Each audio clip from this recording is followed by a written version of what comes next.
The rideshare app said passenger. Mateo at 2:06 a.m. The destination wasn't home.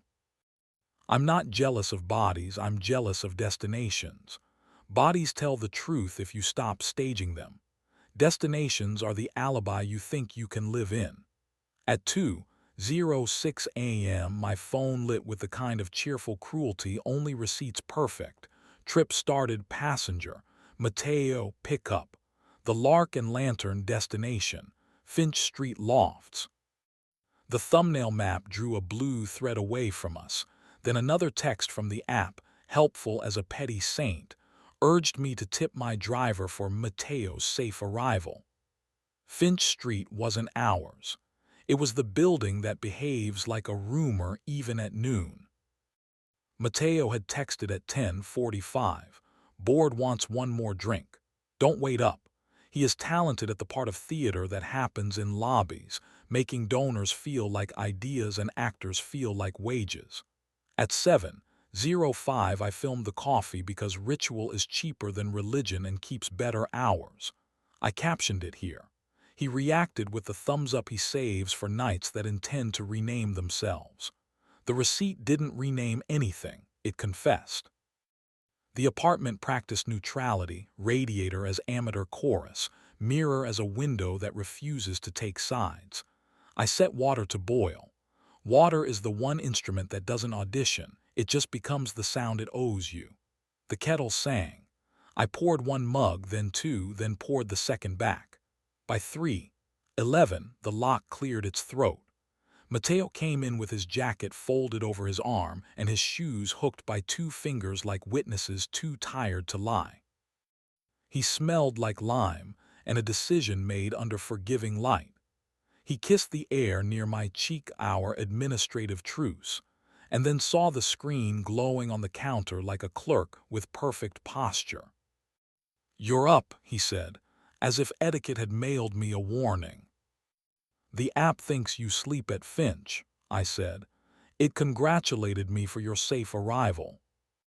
His pupils did the clock dilation, the reflex that tries to buy a minute. He set the shoes down like small boats beginning to tell the truth and put both palms on the table the way our therapist taught us when we wanted to give words somewhere to land.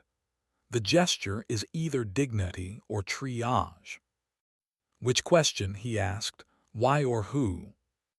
"Why," I said, because Matt, my emergency adult, kicks me under imaginary tables when I lead with names. If I start with who, the root writes our minutes. Mateo looked at the patch of wall where the paint keeps wanting to retire without ceremony. "Because the scene wouldn't land," he said. "Because donors clapped in the wrong places and demanded to be forgiven with gin. Because the lark turned up the volume when money wanted to hear itself think. Because I needed quiet and already owed myself too much noise. Because Ben, yes, said Finch had air that didn't judge and a couch that didn't lie.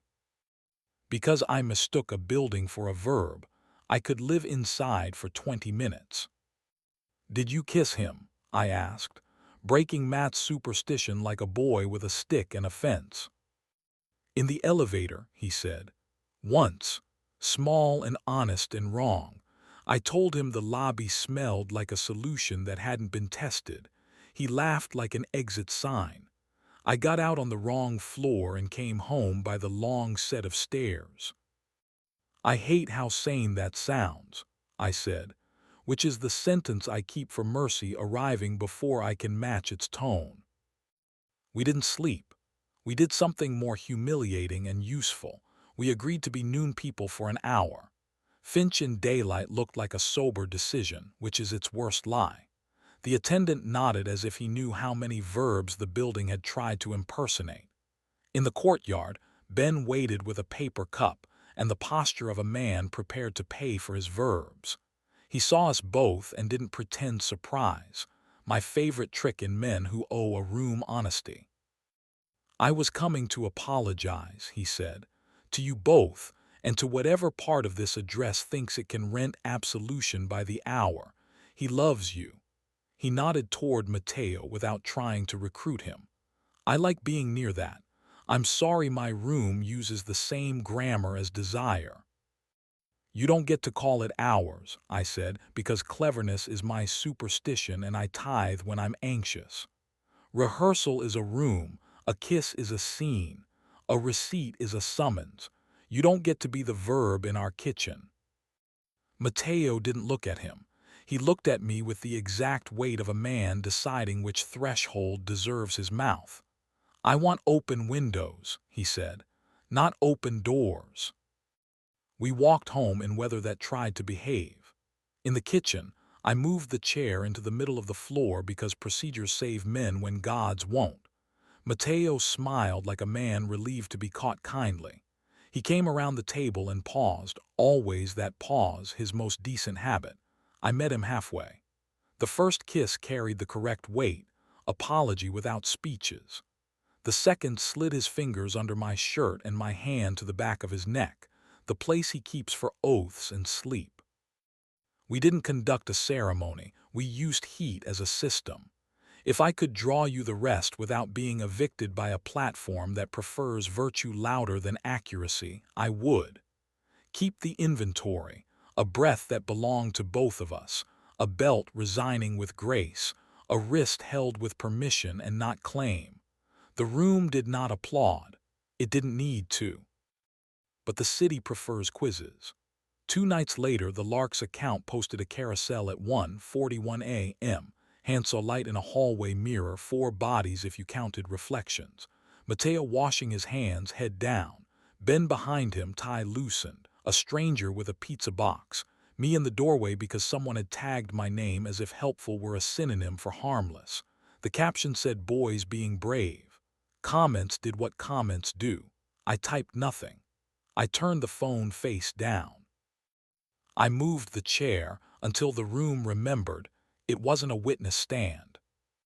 When he got home, Mateo handed me his phone without instructions. "Delete or archive," he said. "I don't want new grammar." "You don't need me to erase your verbs," I said, and he rested his forehead against mine like a paperweight on a better draft. 3 days later, the email with fonts that have never had to apologize to a kitchen arrived. Residency, 7 days, quiet rooms, kind windows.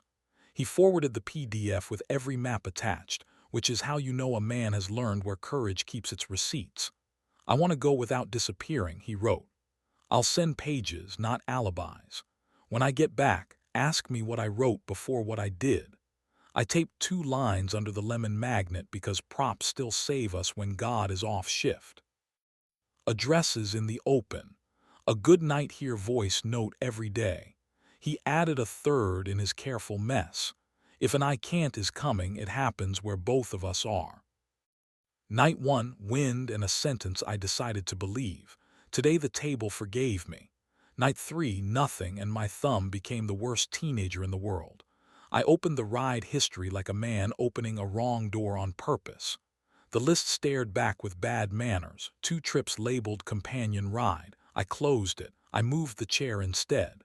At 8:12 he called with a voice that made the kettle think there might be a God. "I almost kissed a window," he said. "It didn't know your name." I closed the blinds.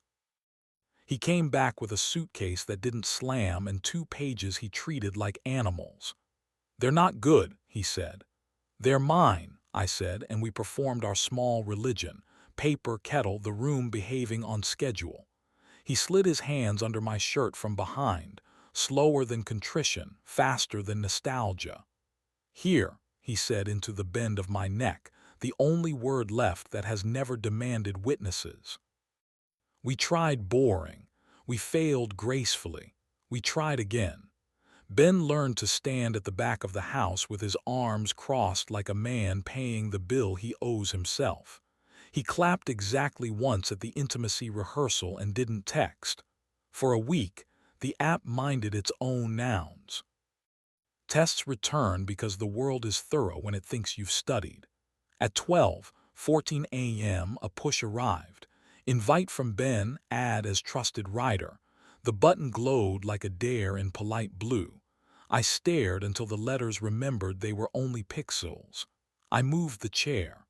The lock cleared its throat at 12:59. Mateo came in with rain in his hair and a sentence ready. I walked him to the curb, he said. He kissed the night goodbye. I pressed deny and it felt like a spine. Do you want to hate me now or later? I prefer now. I like the way you come back from it. I'm tired of coming back, I said. I want to stay. He nodded, opened the app, and removed every secondary with the solemnity of a man returning keys he shouldn't have carried. Then he touched my jaw with 2 fingers, the intimacy director's sacrament, repurposed for domestic faith, and for once the gesture landed exactly where it should. We went to bed without performing an essay on forgiveness. We used our mouths the way men do who still prefer heat to cleverness. The room did not applaud. It didn't need to. Weeks alter even honest bruises. The Ride app kept its fondness for cheerful cruelty. I learned not to treat it like scripture. The city kept making rooms that want to pronounce us. I kept the kettle and the chair we move when words try to riot, and a willingness to spend 3 minutes listening like the timer was a constitution. On a Tuesday afternoon that pretended to be harmless, a small envelope arrived with no return address. Inside, a key fob punched through and threaded with twine, flattened like a confession that had retired. On the brass, Finch Garage C7. On the back, in a hand I recognized from programs and notes, I don't keep souvenirs, I keep systems. I hung it on the hook by the door like a warning and a graduation. One more retest presented itself as accounting. At 12:33 a.m. an alert. Your driver rating has increased. Partners near you are more likely to trust you. I laughed, which is to say I didn't cry. Mateo, reading over my shoulder, smiled like a man who has decided to be bored by his worst idea. Let's trust the kettle, he said. We did. Later, when the room was on our side and the hour had forgotten its manners, the phone stayed quiet and the building minded its role. I will not give you the choreography.